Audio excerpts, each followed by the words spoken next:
내 실수.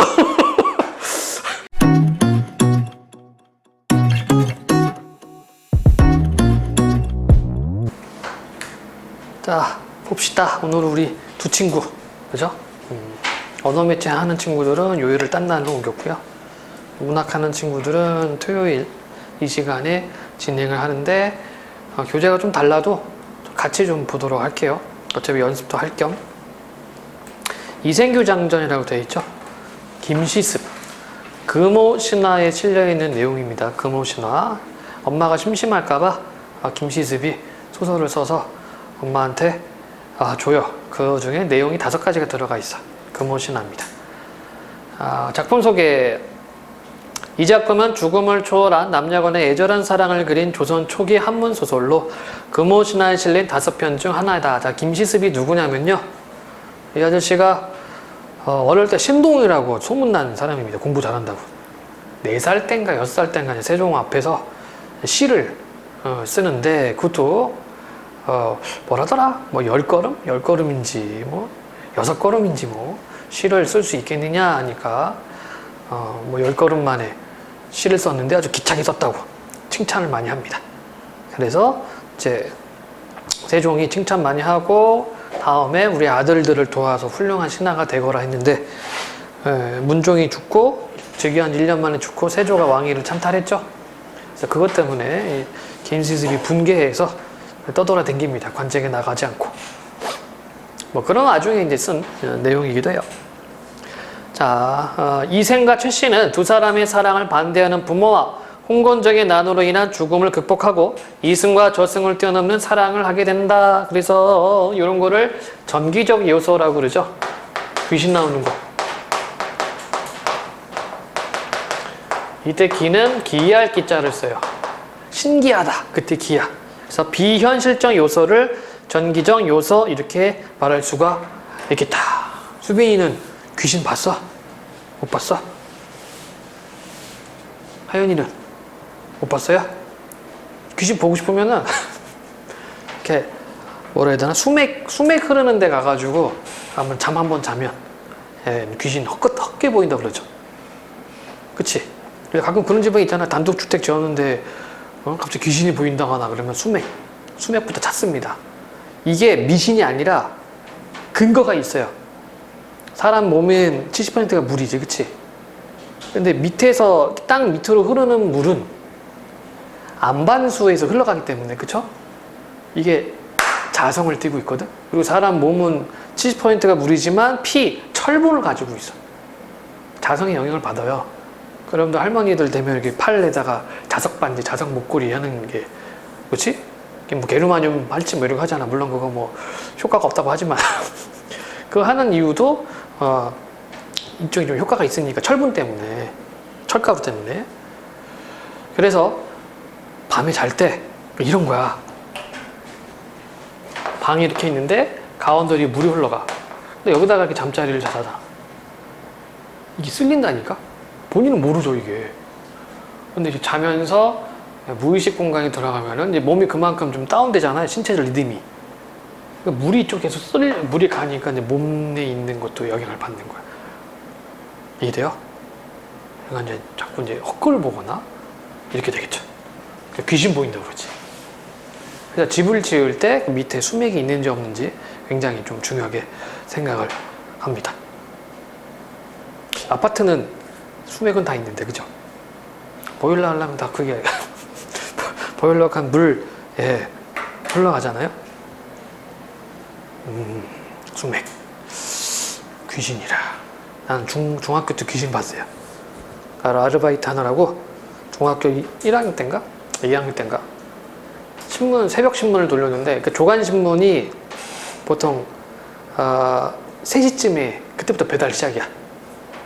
그래서 2시 반에 나가야 돼. 한 달 다 때려쳤어요. 힘들어가지고. 아침에 학교 가야 되는데 2시 미친 거죠.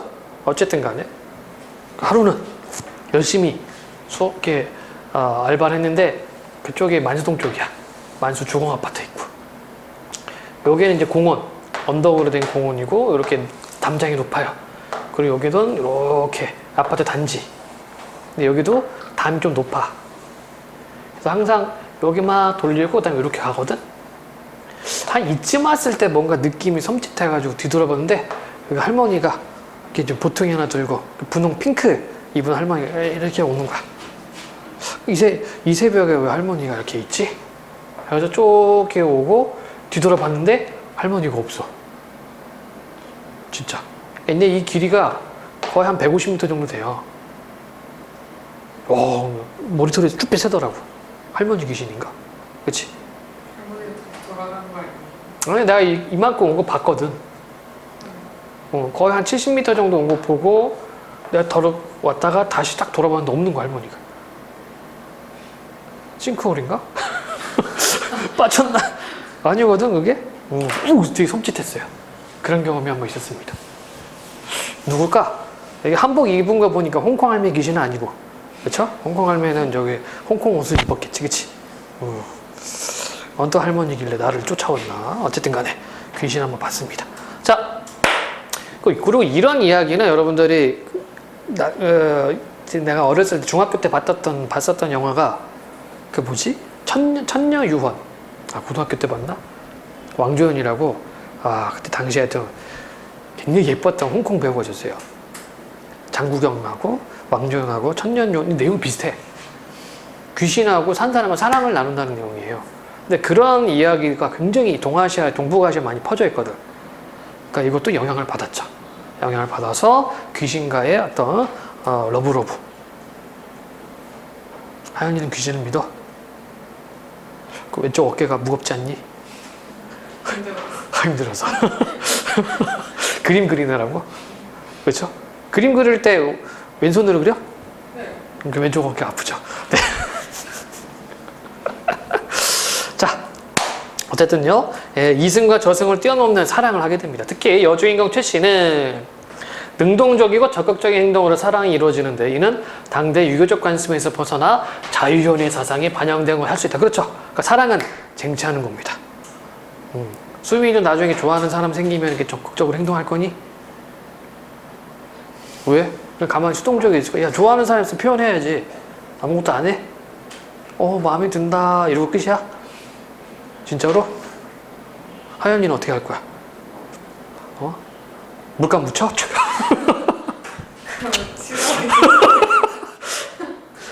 이거 내 실수! 뭐 그렇게 할 수도 있잖아. 그쵸? 굉장히 적극적이죠. 사랑은 쟁취하는 거야! 이렇게 됩니다. 자, 어쨌든 당대 유교적 관습에서 벗어난 자유연애 사상이죠. 좋은 사람 있으면 먼저 쟁취해야 돼요. 나 이거 뺏겨. 그리고 나 후회한다. 진짜로. 또한 이 작품은 죽은 최 씨가 이생 앞에 나타나는 기이한 내용과 아까 비현실적 요소, 등장인물의 감정을 담은 시가 중간중간 삽입되는 등 다양한 요소로 인해 읽는 즐거움을 준다. 자, 김시습, 조선 전기 문의, 호는 매월당, 생육신의 한 사람, 어린 시절 세종의 비단을 하사받을 정도로 글솜씨가 뛰어났으나 아까 얘기한 거예요. 신동으로 소문 나가지고 이렇게 왕궁에 가가지고 이제 이렇게 시 쓰고 선물도 받고 수양대군이 단종을 내쫓고 왕의 자리에 오르게 되었다는 소식을 듣고 대성통곡하며 읽고 있던 책을 모조리 불살한 뒤 머리를 깎고 승려가 되었다. 승려가 된 이후에는 전국을 떠돌아다녔다. 인간의 고뇌를 섬세하게 다룬 작품들 남겼으며 한국 최초의 한문 소설집인 금오신화를 지었다. 그러니까 조선 전기, 그러니까 이거를 최초의 소설이라고 봐요. 최초 소설. 그러면 뭐 옛날 그 전에는 고려 때는 소설이 없었습니까? 얘기를 하는데 이때의 소설의 기준은 서양식 기준이에요. 서양의 기준입니다. 그래서 플롯이 있느냐 없느냐. 플롯의 구성이거든. 쉽게 얘기해서 이 구성은 인과관계.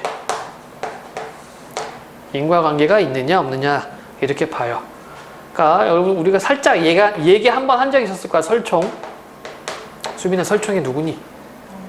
원효대사 아들. 그죠? 왕족이죠. 왕족. 왕자야 왕자. 엄마가 공주인데 왕자지 뭐. 신라 3대 천재 중에 한 사람입니다. 겁나 똑똑하죠. 집안도 좋은데 똑똑해. 야, 이거 엄친아도 아니고 뭐라고 해야 되나? 그죠? 무슨 얘기 하려고 말했지? 설총이 이제 화왕계라는 글을 쓰는데 그래서 어떤 학자는 이거를 최초의 소설로 봐야 된다 라고 써요. 왜냐면 소설은 허구잖아, 그쵸? 이 화한계가 허구거든. 아마 여러분들 이야기 봤을 거예요. 장미가 왕한테 아첨하면서 저 뽑아주세요 하니까 할미꽃이 들어와가지고 이야기하는 거, 그쵸? 이게 화한계인데, 그런데 이거를 신라시대의 화한계가 아니라 조선시대의 금오신화를 소설로 잡는 기준은 바로 이것 때문에 그래요. 그러니까 좀 뭐라 해야 되나, 어떤 세계적 기준인, 그러니까 세계의 서양의 어떤 관점에서 봤을 때 우리도 소설이라고 부를 수 있는 게 뭐가 있을까? 즉 그것은 플롯 구성을 갖고 있는 게 뭐가 있을까라고 봤더니만 이게 처음이네. 그래서 이거를 금오신화를 최초의 소설집이라고 이야기를 하는 겁니다. 그래서 이렇게 구분을 해. 스토리와 플롯을 구분을 해요. 스토리는 그냥 이야기고요. 플롯은 인과.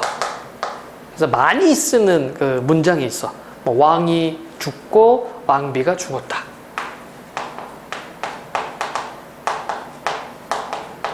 왜 죽었을까? 모르겠네. 이렇게 쓰면은 이거는 스토리예요. 그러니까 시간 순서거든, 그냥. 근데 왕이 죽자 왕비가 죽었다. 이렇게 쓰면 이거는 플롯이야. 인과관계.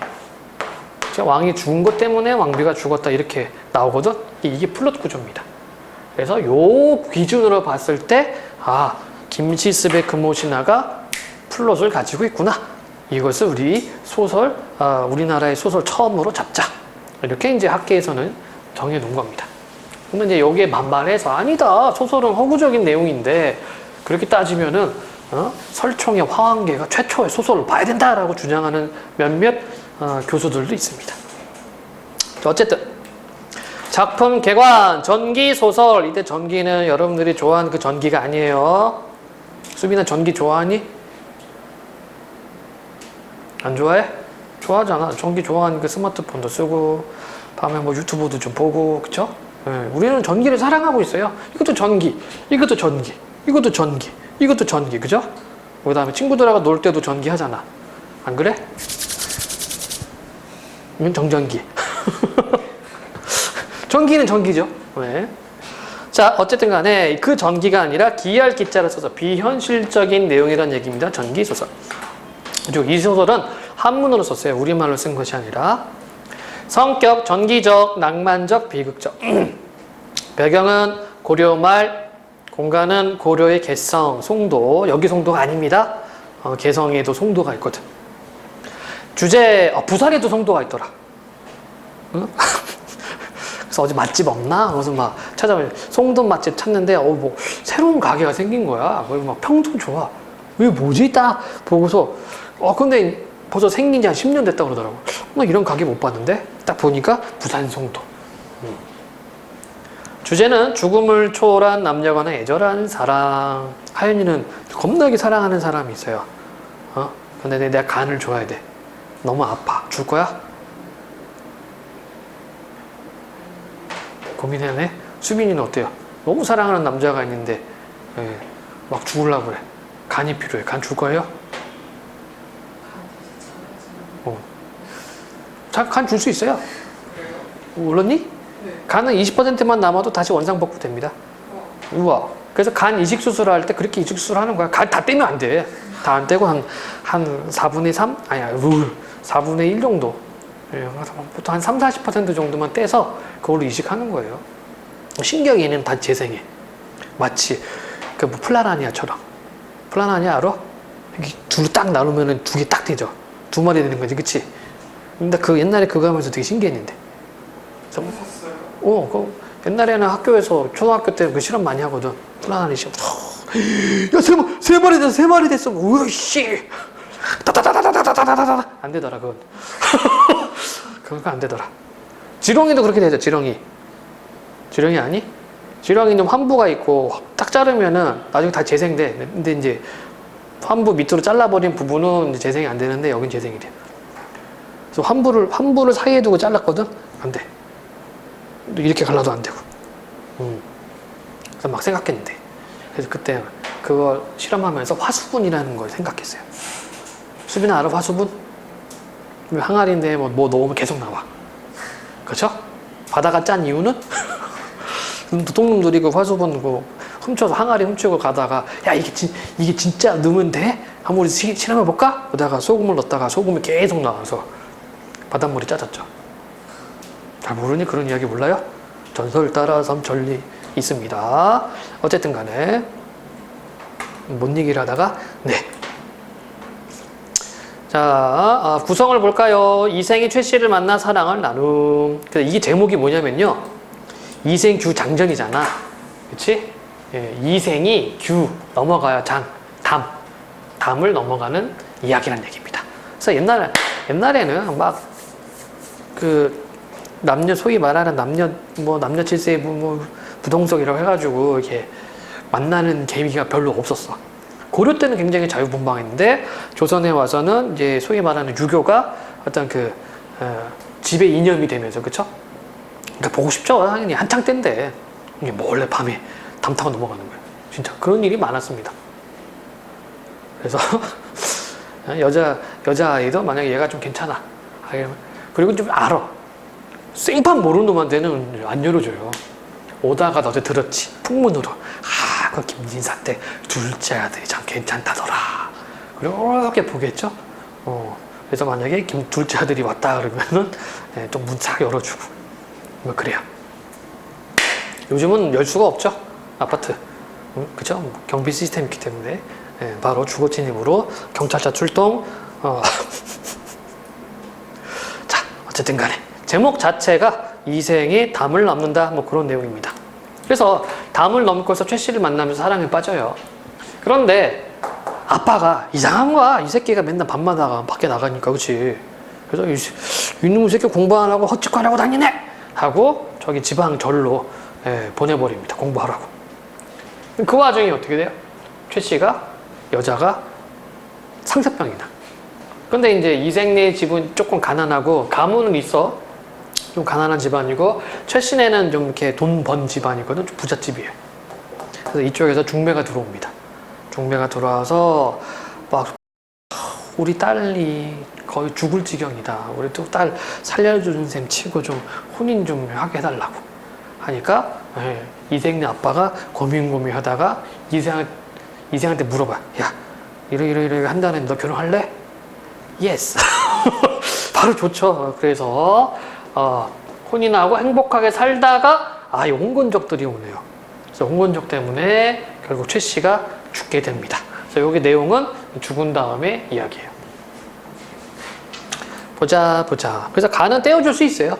간은 이렇게 이렇게 서로 이렇게 거부 반응이 없으면은 떼어줄 수는 있습니다. 보통 이제 가족끼리 많이 주죠. 일치하니까 많이 일치하기 때문에.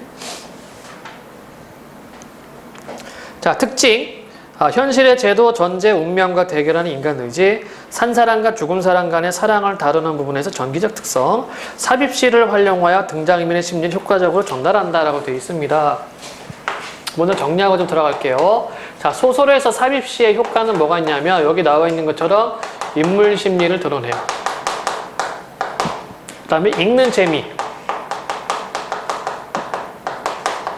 읽는 재미는 뭐냐면 산문과 운문이기 때문에 산문에서 운문으로 건너가기 때문에 읽는 재미가 있고 이런 것들은 이제 시험에 자주 나오죠. 삽입시에 묶어놓은 다음에 이것의 효과는 무엇이냐 그렇게 많이 나옵니다. 그리고 또 하나는 뭐였더라? 인물의 심리. 그 다음에 사건의 요약 제시. 이런 측면들이 삽입시의 효과로 생각을 하면 되겠습니다. 자, 그러면 본격적으로 내용을 보도록 합시다. 위기 부분이에요. 고전소설은 끊어읽기라고 했는데 이건 모의고사가 아니니까 우리 쭉쭉 읽어가면서 내용 정리를 할게요. 앞부분 줄거리. 개성에 사는 이생은 어느 봄날 우연히 담 너머로 아름다운 여인을 보게 되고 이게 이생규장이야. 이것이 이생교장. 여인 역시 옛날 사람들은 여자 이름을 안 불렀어요. 성까지만 불렀어요. 최씨 이렇게 되는 겁니다. 그래서 수빈이가 과거에 태어났으면은 이씨죠. 이씨. 하연이는 정씨. 그죠? 역시 이생의 마음이 끌린다. 편지로 서로의 마음을 확인한 두 사람은 결국 사랑하는 사이가 된다. 두 사람의 관계를 눈치챈 이생의 아버지는 이생을 지방으로 보내고 이 최 씨는 상사병을 얻는다. 이게 첫 번째 이별이 되는 겁니다. 그래서 여러분 이 구조를 알아야 돼요. 그래서 사랑, 이별, 사랑, 이별, 이별 1, 이별 2, 사랑, 이별 3. 미리 얘기하자면 이때 이별은 이생의 아빠 때문에, 이때 이별은 홍건적 때문에, 여기는 이제 사별이 되는 거죠. 최 씨가 die. 네. 그리고 이때 이별은 이제 저승으로 가야 돼요. 자, 어쨌든 첫 번째 이별입니다. 이 사실을 알게 된 최 씨의 부모는 간곡한 딸의 청에 따라 이생의 부모를 설득하고 결국 이생과 최 씨는 혼례를 올린다. 좋겠다, 그죠? 결혼도 하고. 하영이도 결혼하고 싶니? 그럼 혼자 살 거야? 약간 머뭇거리는 거 보니까 아직 모르는구나. 같이 살면 좋아요. 안 심심해, 밤에. 네. 같이 고스톱도 칠 수 있고 게임도 할 수 있고. 네. 좋습니다. 자, 신축년에 홍건적이 고려의 서울인 개성을 점령하자. 자, 요렇게 실제 사건이 들어가 있죠? 그러니까 실제 사건이 있으니까 어때? 현장감이죠? 현장감, 생생함. 신축년에 홍건적이 고려의 서울인 개성을 점령하자 임금은 복주로 피란을 갔다. 홍건적은 집을 불태우고 사람을 죽이고 가축을 잡아먹었다. 이 좀비보다 더한 놈들입니다. 나쁜 새끼들이지, 그치? 백성들은 부부, 친척끼리도 서로를 보호하지 못하고 이리저리 달아나 숨은 채 각각 자기 살기를 도모해야 하는 처지가 되었다. 그러니까 치안이 굉장히 엉망진창이죠. 이때 당시는. 이생도 가족들을 데리고 외진 산골로 숨었는데 도적 한 명이 칼을 빼들고 그들의 뒤를 쫓아왔다. 이생은 달아나 겨우 목숨을 건졌지만 최 씨는 도적에게 사로잡히고 말았다. 도적이 자신을 겁탈하려 하자 최 씨는 크게 꾸짖으며 말하였다. 호기야, 호랑이 귀신. 나를 죽여 삼켜버려라. 차라리 죽어 승냥이와 이리 뱃속에 들어갈지언정. 어찌 개, 돼지 같은 놈의 짝이 되겠느냐. 그러니까 이렇게 말한 이유가 뭐예요? 정절을 지키기 위해서 하는 거죠. 그리고 요걸 통해서 알 수 있는 게 뭡니까? 최 씨의 어떤 그 기계를 볼 수가 있습니다. 기계가 드러나. 이 기계라는 말은 어떤 그 기운차는 거, 활발한 거 이거죠. 그러니까 이 홍건적이 칼을 들고 쫓았는데도 당당합니다. 그렇죠? 두려움이 떨지 않아요. 두렵지 않아. 도적은 노하여 최 씨를 죽였다. 이생은 거친 들판에 숨어 겨우 목숨을 보존하다가 얼마 후 도적이 물러갔다는 소식을 듣고 부모님이 사시던 옛집을 찾아갔다. 그러나 집은 이미 전쟁통에 불타버린 후였다. 그래서 이번에는 최 씨의 집으로 가보았더니 행랑채만 덩그러니 남아 황량한 가운데 쥐들이 찍찍대고 새들이 지저귀고 있었다. 저기 보면 이렇게 배경에서 들어가 있어요. 분위기죠, 분위기. 좀 을씨년스러운 분위기를 제시하면서 어떤 이생의 어떤 그 마음, 착잡한 마음을 보여주고 있습니다. 그래서 최 씨가 결국은 죽었죠. 절정. 이생은 슬픈 마음을 억누를 길이 없어 작은 누각에 올라가서 눈물을 훔치며 길게 탄식할 뿐이었다. 어느새 날이 저물었다. 그는 우두커니 홀로 앉아 지난 날을 가만히 떠올려 보았지만 모든 게 한바탕 꿈만 같았다. 자, 많이 나오는 사자성어 뭐가 있습니까? 일장춘몽. 비슷한 말은 남강일몽.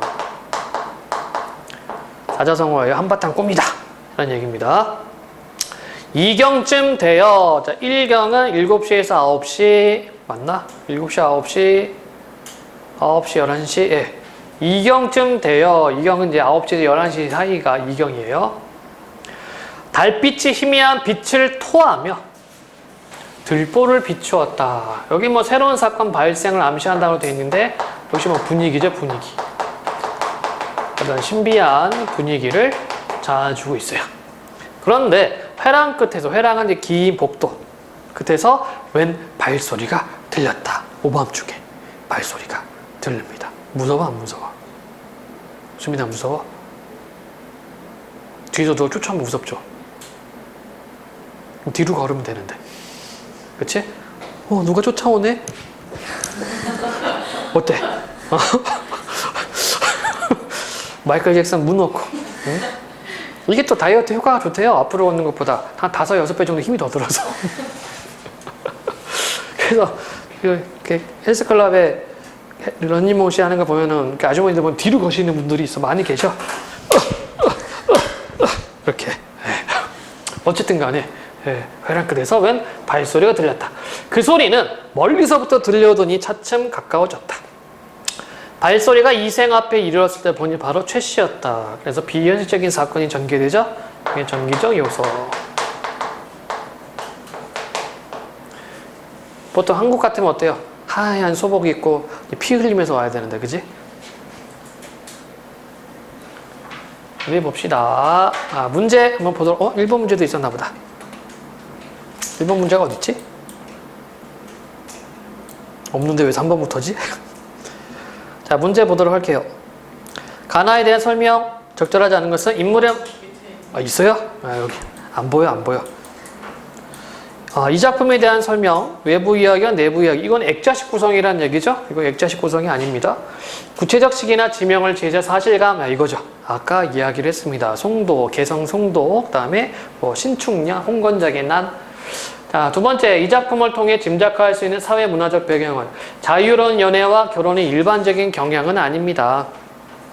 전란으로 인하여 백성들의 삶이 곤경에 처했다. 요게 되겠네. 그치? 이때 홍건적인 난 때문에. 나머지 확인. 결혼을 해도 남녀가 따로 살았다 아니고요. 결혼을 하기까지 남자가 절대적 역할은 아니고요. 나라를 위해 목숨을 바치는 일을 당연하게 하겠다. 요거는 없습니다.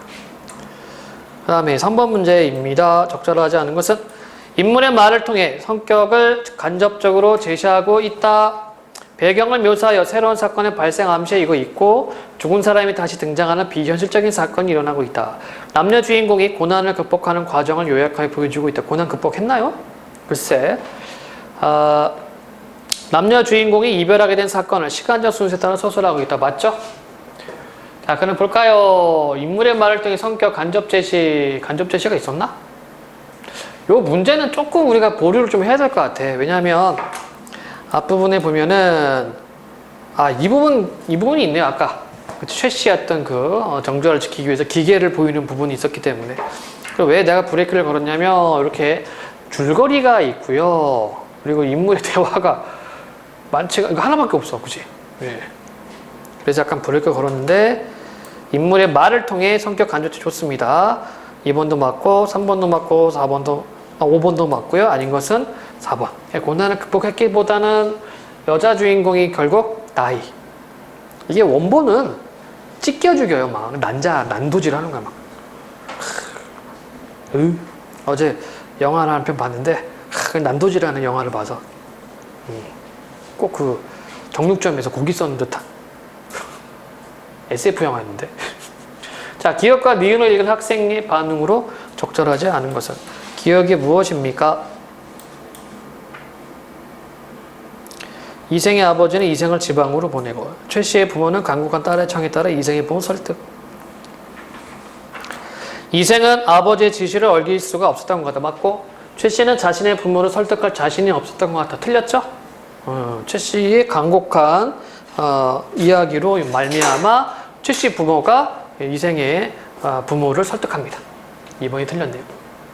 자, 이거는 남과 일몽이 되겠네. 관련이 없는 거 찾는 거군요.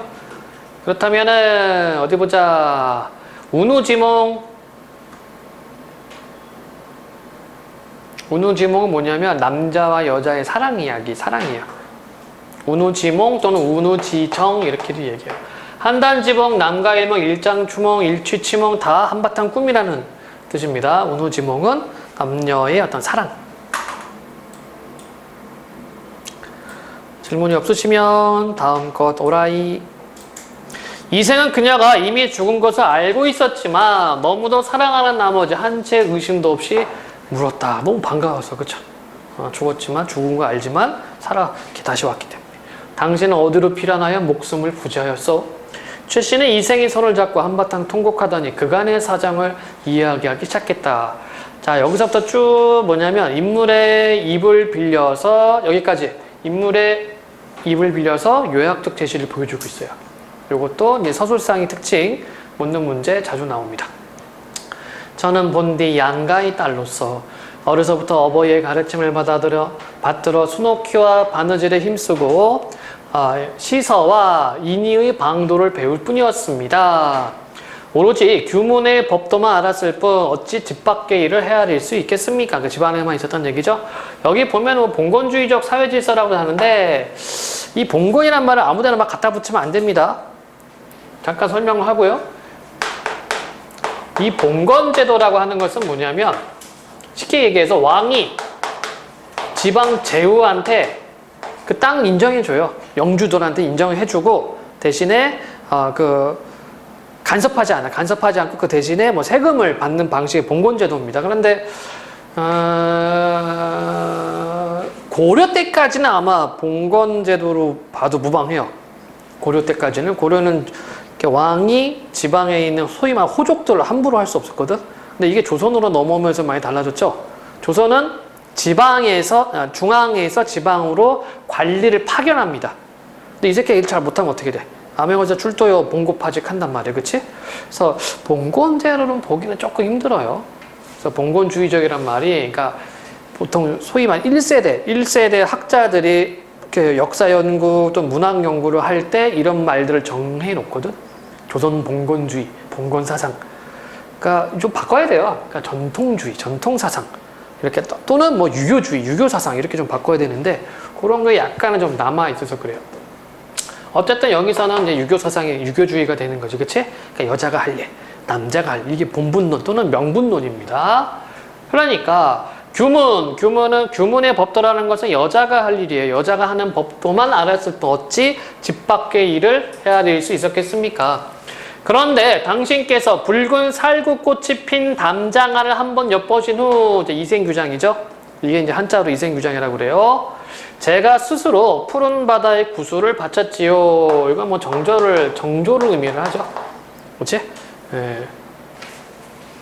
꽃 앞에서 한번 웃고는 평생의 은혜를 맺었고 휘장 안에서 다시 만났을 때는 은정이 100년을 넘칠 것 같았지요. 그러니까 뭐 자기도 이제 이생을 사랑하게 되었고 그다음에 결혼하게 되었다. 이렇게 요약적으로 제시해주고 있어요.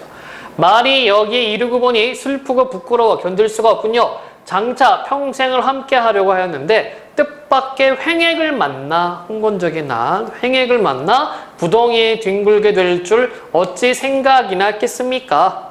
그러나 저는 끝까지 짐승 같은 놈에게 몸을 내맡기지 않고 스스로 진흙탕에서 육신이 찢기는 길을 택하였지요.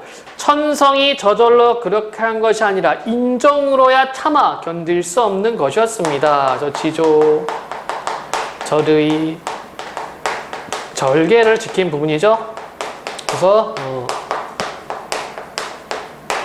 유교적 덕목이 드러난 부분이에요. 최 씨의 유교적 덕목이 드러나 있습니다.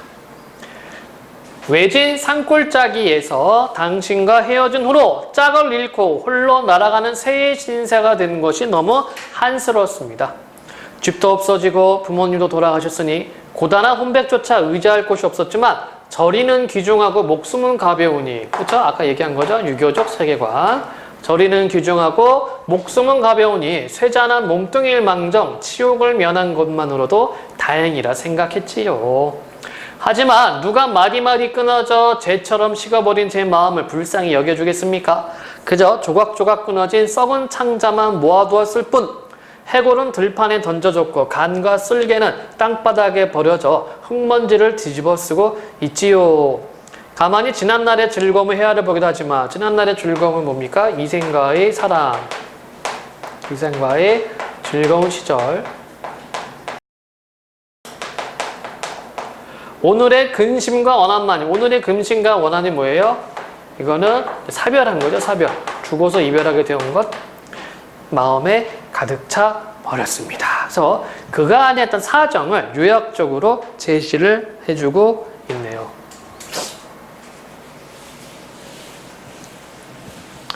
자, 이제 추연이 피리를 불어 적막한 골짜기에 봄바람을 일으켰으니 저도 천녀의 혼이 이승으로 돌아왔듯이 아까 얘기했죠? 천녀유혼이라고 그죠? 이곳으로 돌아오렵니다. 자, 추연이 피리를 분다. 천녀는 이승으로 돌아왔다. 다 중국 고사에서 따갖고 오는 겁니다. 복례산에서 12년 만에 만나자는 약속 이미 단단히 맺었고 취굴에서 삼생의 향이 그윽히 풍겨 나오니 역시 중국 고사를 따갖고 와서 자신의 심정을 이야기하고 있죠. 자, 그러면 여기 이 부분에서의 어떤 전개 방식 또는 말하기 방식은 뭡니까? 옛날의 일을 이야기하면서 자신의 심정을 부각하고 있다. 뭐 그렇게 여러분들이 정리를 해주시면 되실 것 같아요. 그동안 오래 떨어져 있던 정을 되살려서 옛 맹세를 저버리지 않겠다고 약속하겠어요. 만약 당신이 아직도 옛 맹세를 잊지 않으셨다면 저는 끝까지 잘해보고 싶어요. 당신도 허락하시는 거지요. 그렇죠? 결국은 함께 살고 싶다는 얘기지. 귀신이 되어서 왔습니다. 함께 살자고. 이생은 기쁘고도 감격하여 말했다. 그건 바로 내가 바라던 바요. 두 사람은 다정하게 마주 앉아 그간의 회포를 풀었다. 그러다가 재산을 얼마나 도적에게 약탈당했는가에 관해 묻자 최 씨가 말하였다.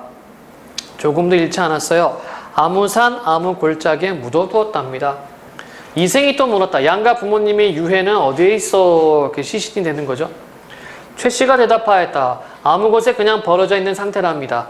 두 사람은 그간의 정회를 다 나눈 후 나란히 잠자리에 들었다.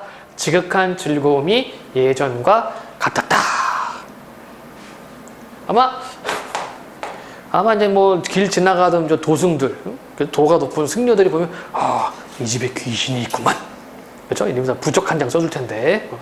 그래서 그 중국 영화 천년요원이 그런 내용이에요. 귀신하고 사랑에 빠져서 남자 주인의 밤마다 그 여자를 만나러 가는데 근처를 지나간 도사가 수상한 낌새를 알아차립니다. 이 근처에 남자의 어떤 정기를 빨아먹는 귀신이 있는데 한번 보세요. 재밌어요. 시험 끝나고 해나? 예. 잠깐 쉬었다가 계속 할게요. 목이 좀 잠기네. 자, 이제 다시 최 씨가 이생한테 돌아왔습니다. 다음날 최 씨와 이생은 함께 재물이 묻혀있는 곳을 찾아갔다. 과연 금은 여러 덩이와 얼마간의 재물을 얻을 수 있었다. 그들은 또 양가 부모님의 유고를 수습한 후 금과 재물을 팔아 각각 오관산 기슭에 합장하였다. 묘소에 나무를 심고 제사를 드려 극진히 예를 갖췄다. 효 사상도 있는 거죠. 그렇죠? 그 뒤 이생은 벼슬을 구하지 않고 최 씨와 함께 살았다. 목숨을 구하고자 달아났던 종들도 다시 스스로 돌아왔다. 이생은 이때부터 인간사에 게을러져서 비록 친척이나 손님들을 길흉사에 할애하고 길 좋은 일, 흉 나쁜 일, 할애, 축하, 조무, 사람 죽었을 때 그쵸? 해야 할 일이 있더라도 문을 걸어 잠그고 밖으로 나가지 않았다. 여기 뭐 두문분출이라고 되어 있죠? 두문, 불출. 두문이 뭐냐면 이게 지방이에요, 지방. 옛날 문 보면 문턱 있지, 문턱. 대문의 문턱. 이게 두문이라고 그래요. 나가지 않는다는 얘기입니다. 즉, 집안에만 있는다는 얘기지. 그는 항상 최 씨와 더불어 시를 지어 주고받으며 금실 좋게 행복한 시간을 보냈다. 그렇게 몇 년이 흘러갔다. 네, 아마 진짜 그 도력이 높은 승려들이 보면은 이 집에 귀신이 있어. 네, 이럴 겁니다. 자, 6번 문제. 전기적 성격의 가장 두드러진 사건은 이생이 입신양명을 하지 않고 살아가는 것. 죽은 최 씨의 시신을 아무도 거둬주지 않은 것. 죽은 최 씨가 다시 나타나 이생과 사랑을 이어가는 것. 요게 되겠죠? 7번 문제. 최 씨에 대한 설명으로 적절하지 않은 것은 이생과 사랑을 위해 적극적으로 행동한다. 지체있는 집안의 딸로서 가르침을 받았다. 생사를 초월하여 이생과 진정한 사랑을 나눈다. 자신의 목숨보다 절개와 의리를 중요하게 여긴다. 정절을 지키는 과정에서 자신의 신념을 꺾을 수밖에 없었다. 아니죠? 신념을 안 꺾었습니다. 그래서 자신의 목숨을 버렸죠. 다에 대한 설명. 죽은 최 씨가 환신하여 이생과 재회. 그렇죠? 환신은 다시 드러냈다는 얘기입니다. 최 씨는 그간의 사정을 이생에게 말했어요. 비유적 표현으로 최 씨의 처지를 드러내고 있죠. 또 기력이었나? 새에 비유했고요. 이생에 대한 최 씨의 원망 없어요. 원망은 나타나 있지 않습니다. 근데 요즘은 근데 원망스러울 거야. 이제 강도나 도둑이 왔는데 남편이 혼자 도망가고 아내 혼자 죽어. 그럼 어떨까? 귀신이 돼서 놓아야지. 여보, 당신 혼자 도망가다니. 나랑 같이 가. 막 이럴 겁니다. 에이. 결말 부분이에요. 어느 날 저녁 최 씨가 이생에게 말했다. 3번이나 좋은 시절을 만났지만 세상님 뜻대로 되지 않고 어그러지기만 하네요. 3번이나 좋은 시절은 첫 번째 만남, 두 번째 결혼, 세 번째 죽은 뒤에 만난 것. 즐거움이 다하기도 전에 갑자기 슬픈 이별이 닥쳐오니 말이에요. 그리고는 마침내 오열하기 시작하였다. 오열이 뭐니, 수빈아? 오열. 아우! 이게 오열이죠? 오열. 누가 그러던데? 그러니까 여자들한테 설문조사 했나봐요. 남자의 눈물을 어떻게 생각하느냐. 눈물 한 방울 떨어뜨리는 게 멋있게 보일 때가 있다. 단 얼굴이 원빈이나 장동건이나 강동원이나 뭐 그러면 이렇게 오열하는 거 어떠냐? 그것도 괜찮다. 그 감정이 폭발하는 거. 단 조인성 한마디로 뭐야? 울지 말란 얘기죠. 이생은 깜짝 놀라서 물었다. 무슨 일로 그러시오? 최 씨가 대답하였다. 그러니까 오열하면서 말해야 되겠지. 저 새끼의 웃음은 피할 수가 뭐 이렇게 했을 거야, 그지? 없답니다. 하나님께서 저와 당신의 연분이 아직 끝나지 않았고 또 저희가 아무런 죄악도 저지르지 않았음을 아시고 이 몸을 환생시켜 당신과 지내며 잠시 시름을 잊게 해주신 것이었어요. 그러니까 이 부분이 바로 뭡니까? 한신한 이유죠. 그러니까 옥황상제. 여기 하느님은 뭐 상자가 되겠지, 그치? 상자가 딱 보고 너는 아직 이승의 인연이 끊어지지 않았구나. 잠깐 갔다 오너라. 요거지 뭐. 그러나 인간 세상에 오랫동안 머물면서 산 사람을 미혹시킬 수는 없다며. 그렇죠. 이 귀신 씌운 거잖아. 최 씨는 시녀를 시켜 술을 올리게 하고는 옥누추, 옥누각, 봄에 맞추어 노래를 부르면서 이생에게 술을 권하였다. 자, 이게 바로 뭡니까? 삽입시가 되는 거죠. 그치? 운문 형태입니다. 아까 삽입시 들어가면 어떤 효과가 있다고요? 심리를 효과적으로 제시합니다. 그리고 운문의 재미를 느낄 수가 있지요. 또 하나 뭐였더라? 다음에 어떤 사건을 요약 제시. 창가, 방패가 눈에 가득한 싸움터. 홍건적의 난. 옥이 부서지고 꽃도 흩날리고 원앙도 짝을 잇네. 자기 신세를 이렇게 표현했죠. 여기저기 흩어진 해골을 그 누가 묻어주랴. 반어법. 묻어줄 사람이 없다는 얘기입니다. 피에 젖어 떠도는 영혼 하소연 것이 없어라. 이때 피에 젖어 떠도는 영혼은 누구? 자기 자신이죠. 무산 선녀가 고당에 한번 내려온 후 깨졌던 거울이 다시 갈라지니자. 깨졌던 거울 다시 갈라진다. 다시 이별한다는 얘기가 되겠죠. 역시 중국 고사를 들어서 자기의 감정을 표현하고 있어요. 이제 한번 이별하면 둘 사이 아득하니 하늘과 인간 사이 소식마저 막히리라. 영원한 이별이 된다는 얘기입니다. 최 씨는 한마디씩 노래를 부를 때마다 눈물을 삼키느라 곡조를 제대로 이어가지 못하였다. 너무 슬퍼서. 이생도 슬픔을 걷잡지 못하여 말하였다. 나도 생각이 나요. 군대 갈 때 여자친구랑 헤어지는데 군대 전날 서울에서 영화 보고 집에 내려오면서 엄청 울었네. 전철 안에서 사람 다 쳐다보고. 그런데 나를 차? 나쁜 년. 군대 가 있는 동안 딴 남자를 만나다니. 그것도 군인을 만나. 오우씨. 어처구니 없어서. 네, 그랬답니다. 어쨌든 간에 내 차라리 당신과 함께 저 세상으로 갈지언정 어찌 무료히 홀로 살아남을 수 있겠소. 지난번 난리를 겪은 후 친척과 종들이, 중이 아니고 종들이 뿔뿔이 흩어지고, 여기 풍비박산이라고 되어 있죠. 풍비박산. 사방으로 나라 흩어진다.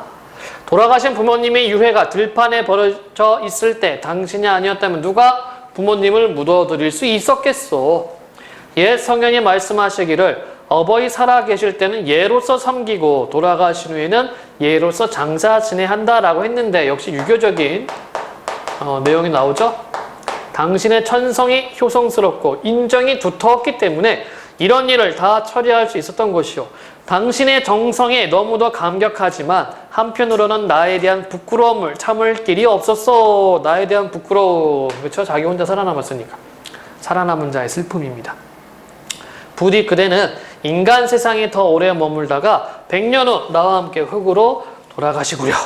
말리고 있죠? 가지마 가지마 가지마.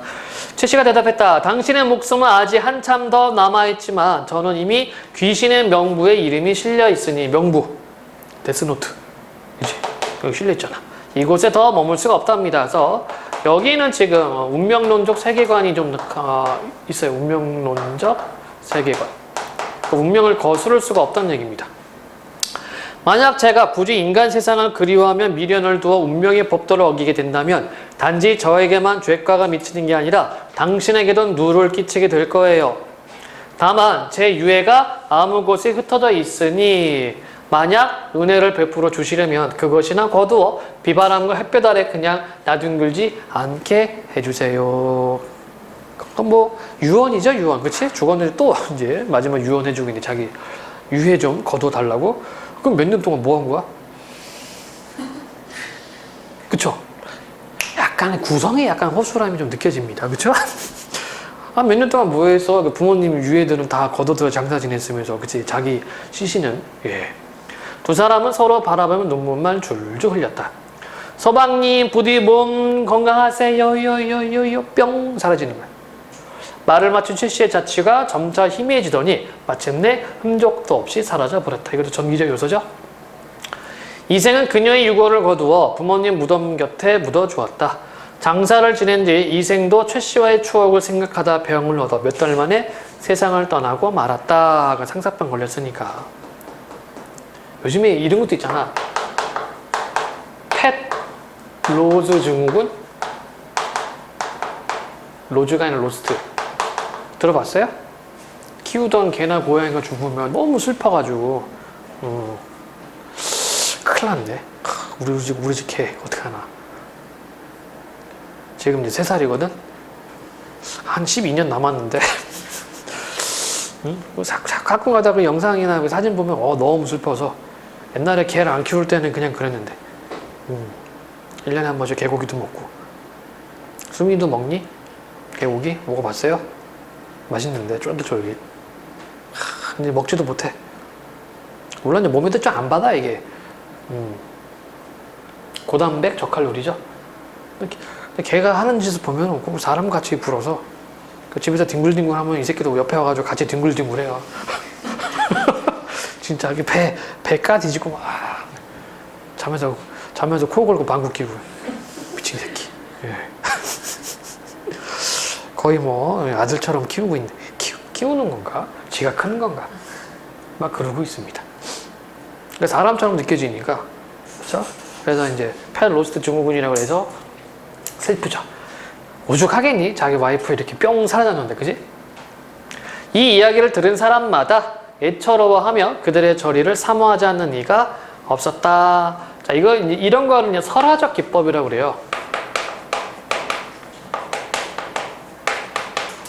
설화는 신화전설 민담이잖아, 그치? 이 이야기는 울릉도군 어디서 뭐 전해지는 이야기로서, 이게 설화적 기법입니다. 그래서 이 이야기를 들은 사람마다 애처로워하며 그들의 저리를 사모하지 않는 이가 없었다.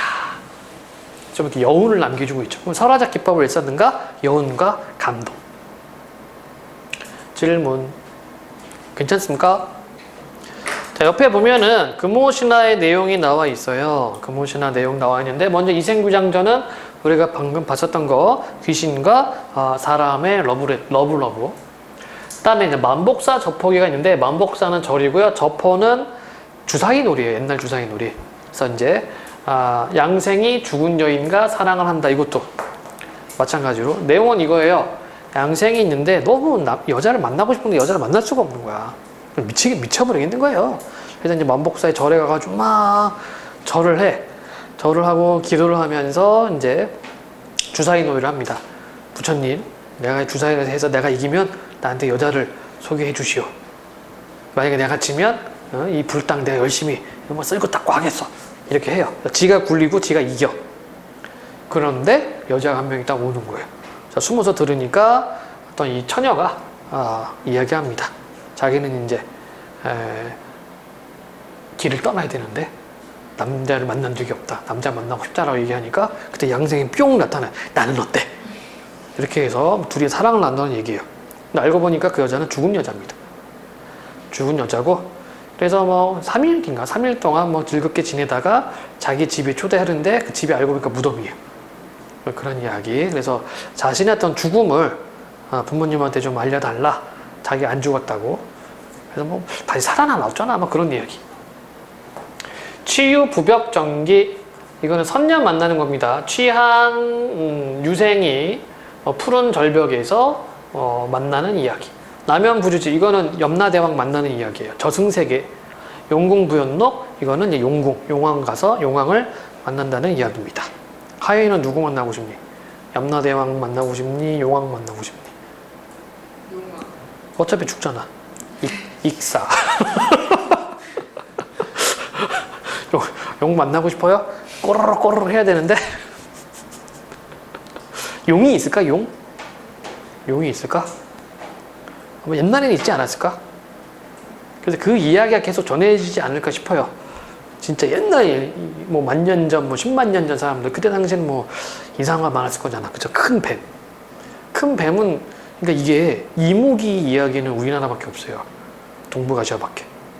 그러니까 용이 못된 뱀, 큰 뱀.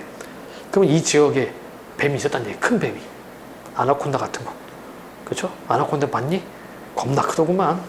6m, 7m 큰 건 막 8m까지. 와, 어마무시하죠. 아나콘다 사냥하는 걸 봤는데, 뱀 사냥하는 거. 그걸 또 잡어. 아나콘다를.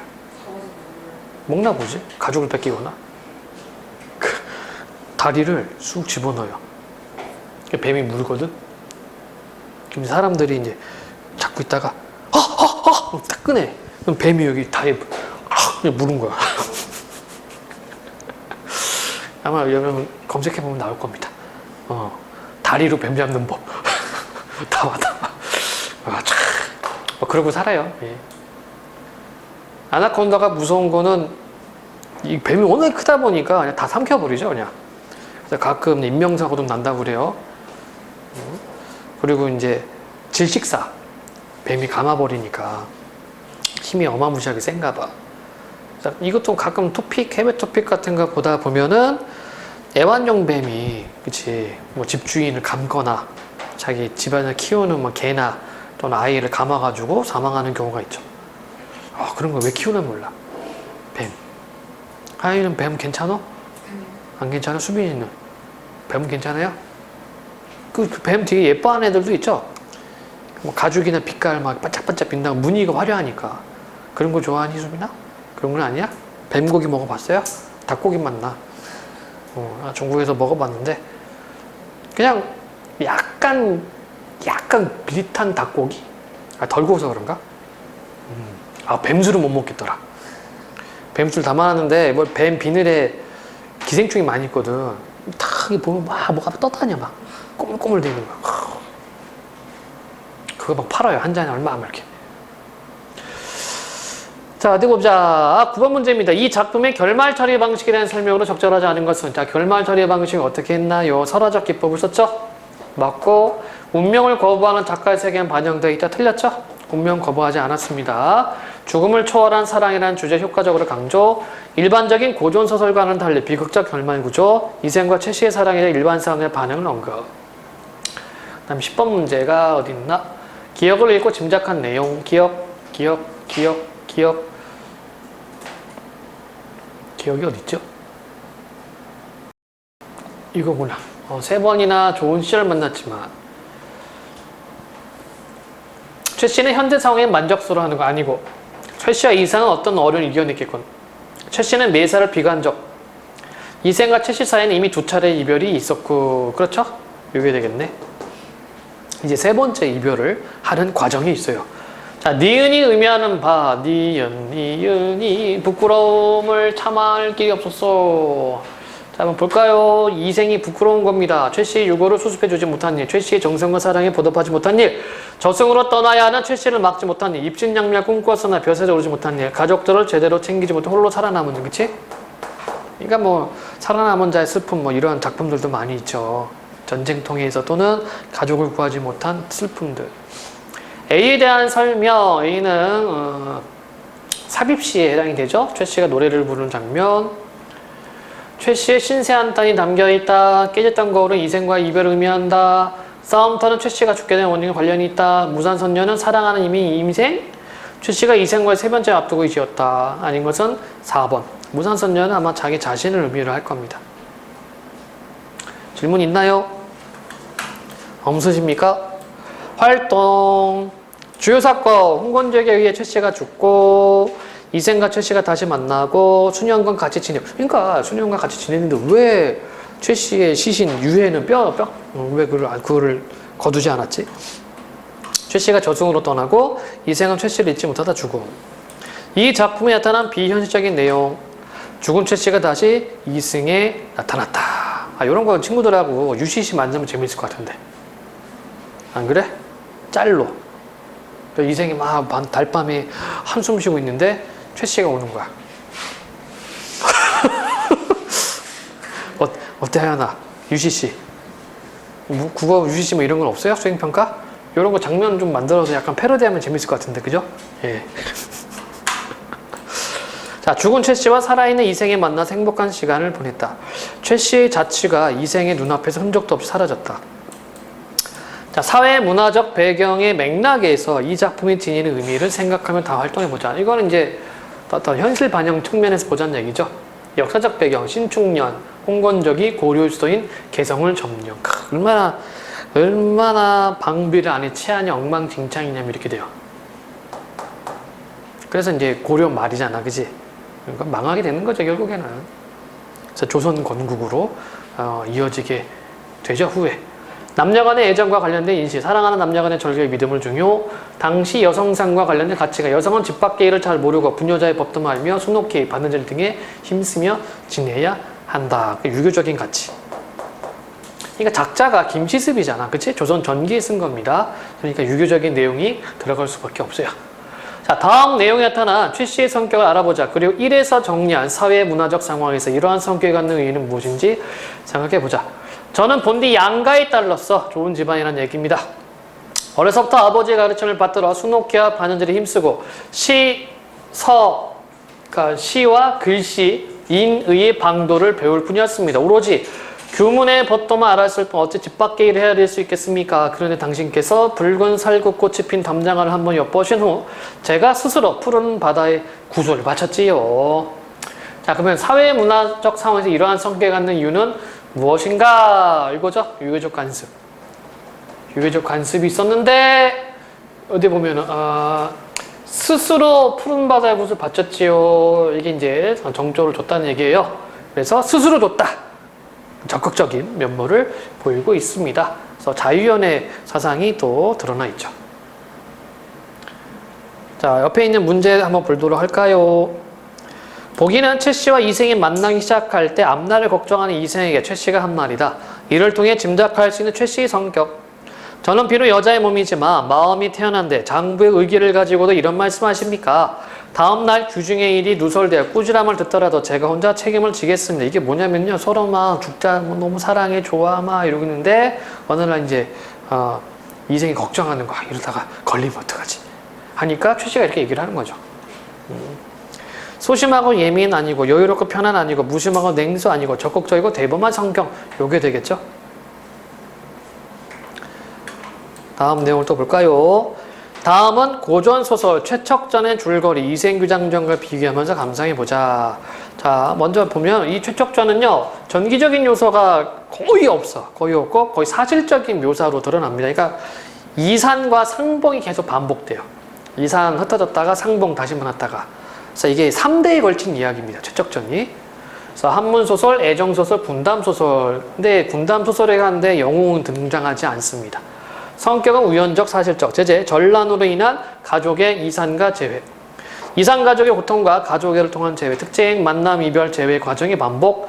실제 일어났던 전쟁 배경으로 두 가지, 임진왜란하고, 그 다음에 정유재란하고, 그 다음에 이제 병자호란. 이거를 바탕으로 하고 있어요. 토막만 나와 있는데, 남원의 가난한 유생 최척은 부친의 친구인 정상사의 집으로 공부하러 다닌다. 정상사의 친척이자 과부 심씨인 딸 오경은 최척에게 마음이 끌려 시설을 보내고, 여기도 지금 굉장히 적극적이지, 그치? 먼저 보는 거야, 여자가.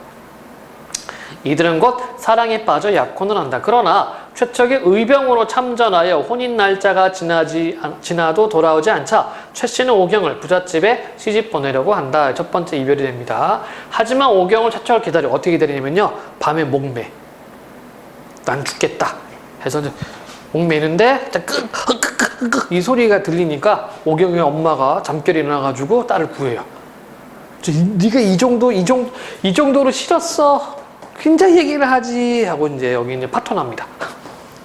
부자청하고 청호는 이제 없던 일이 되고, 그 최척이 참전하거든. 의병으로 참전하는데 얘가 뭐 병사로 간 게 아니라 비서 역할로 가요. 장부 막 이렇게 하는 걸로. 근데 상사병이 도져가지고 갔다가 중간에 와. 전투에 참가도 안 하고. 그래서 드디어 두 사람은 혼인. 이게 첫 번째 이별, 첫 번째 만남이에요. 자, 이후 정유재란으로 남원이 함락되면서, 남원 알고 있죠? 춘향이 동네, 그치? 남원이 함락되면서 최척과 오경, 첫 아들 몽석은 뿔뿔이 흩어진다. 두 번째 이별입니다.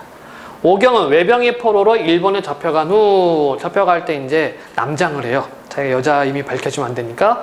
그리고 얘를 잡아간 외병이로 착해. 그리고 원래 얘가 그 외병은 장사하던 애, 무역하던 애였거든. 근데 이제 무역하니까 배를 잘 타잖아. 그래서 길잡이로 끌려온 겁니다. 걔도. 그래서 오경이를 잡았는데 얘가 좀 일을 좀 똘똘하게 잘 하니까 같이 일하게 돼요. 장사를 돕게 되고 최척은 중국에서 살게 된다. 그러니까 최척이 중국에 간 이유는 자기 마누라도 어떻게 된지 모르고 자기 아들도 어떻게 된지 몰라요. 그죠? 그래서 낙심을 하고 있다가 명나라 장수를 따라서, 명나라 장수하고 의형제 맺어서 명나라 중국으로 건너갑니다. 그러다가 그 명나라 친구가 죽어. 그 집에 혼자 있을 수 없잖아, 그치? 그래서 또 여기저기 유랑하다가 이 송우라는 친구를 또 만나요. 이 사람이 또 장사를 하는 사람이야. 그래서 같이 배 타고 돌아다니면서 장사를 해요. 그래서 여러 해가 지난 뒤 최척은 친구 송우와 함께 상선을 타고 돌아다니다 우연히 안남, 베트남에서 아내 오경을 만나게 된다. 그래서 우연적인 만남입니다. 이들은 중국 항주에 정착하고 둘째 아들 몽선을 낳아 기르며 10여 년간 행복한 생활을 누린다. 그러니까 몽석은 어디 있는지 몰라요. 첫 아들은 어딘지 몰라. 몽선이 성장하여 혼란을 올린 이듬해 호족이 침입하여 최척은 가족과 이별하고, 그러니까 병자호란이 일어나는 거야. 호족은 청나라죠. 명나라에서 청이 일어났기 때문에 다시 얘는 군사로 가는 겁니다. 최척은. 명나라 군사로 출전하였다가 호족의 포로가 된다. 그는 포로 수용소에서 조선에서 출전했다. 역시 호족의 포로가 된 첫아들 몽석을 극적으로 만나게 된다. 그래서 최척이 포로 수용소에 갔을 때 조선 사람인 척합니다. 왜냐면 그때 명나라 사람 다 죽였거든. 청나라 애들이. 두 사람은 함께 수용소를 탈출해 6개월 만에. 6개월 동안 몰랐어요. 아들인지도. 모르다가 서로 조금 이제 알게 되고 통성명하고 뭐 이런 이야기 저런 이야기 하다, 너 혹시 뭐 어디 살지 않았어? 뭐 이런 식으로. 그래서 수용소를 탈출하여 고향으로 향한다. 한편 오경은 몽선과 더불어 어려운 고비를 겪으며 고국으로 돌아가고, 그래서 이제 중국에서 다시 조선으로 돌아오게 됩니다. 가족이 다시 만나 행복하게 살아간다. 그래서 이산과 상봉의 구조가 계속 반복이 되고 있어요. 자, 이 두 작품의 내용상 공통점과 차이점은 무엇 정리해보자. 자, 그러면은 이생규장전하고 지금 우리가 잠깐 정리했었던 최척전하고 공통점은 뭐가 돼요? 이산과 상봉이죠. 그치? 이별과 만남. 차이점은 뭡니까? 이생규장전은 전기적 요소입니다. 그쵸? 귀신이 나타나서 사랑을 나누게 되는데 이거는 현실적이죠. 단 우연적인 내용이 강합니다. 그 다음에 1에서와 같이 문학작품을 다른 작품과 비교해 감상할 때 어떤 효과? 이거 너무 당연하지. 예. 관점이나 시야가 넓어진다. 이렇게 보면 될 것 같아요. 문제 두 번째 문제. 보기는 최척전의 마지막 부분이다. 이생규장전과 비교하여 감상했을 때 적절하지 않은 것은?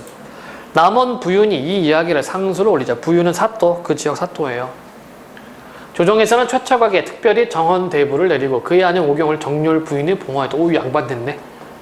물론 최척 뭐 양반이겠지만. 2년 후인 16년에 몽석과 몽선 두 형제가 모두 묵과에 급제. 후에 몽석은 관직이 호남 병마 절도사에 이르렀으며 몽선은 해남 현감이 되었다. 현감, 뭐 부윤은 다 뭐 사또, 사또를 그 지역의 리더를 사또라고 그래요. 이든이. 예. 그래서 만약 거기 어사가 와, 그러면 어사또야. 뭐 그 지역의 사또들보다 더 높기 때문에 그래서 그 무리 중에서 높은 사람은 사또라고 불러요. 이때까지 최척 부부는 모두 살아서 아들들의 영광스러운 봉양을 많이 받았으니 참으로 희한한 일이로다. 해피엔딩이죠. 최척전은 열린 결말이지만 이생규장전은 그렇지 않아. 둘 다 다친 결말. 최척전은 행복한 결말이지만 이생규장전은 그렇지 않아. 맞고요. 최척전과 달리 이생규장전의 결말에는 사람들의 반응이 나타나 있어. 그렇고요. 최척전에는 주인공의 자식들이 등장하지만 이생규장전은 그렇지 않아. 그렇고요. 최척전에서는 주인공의 아내가 무사하지만 이생규전 그렇지 않아. 그렇죠? 그래서 아닌 것은 1번이 되겠네요. 둘 다 다친 결말입니다. 좋습니다. 자, 우리가 지금 이생규장전을 살펴봤어요. 질문하세요. 없니? 자, 그러면 문제를 한번 풀어보도록 할게요.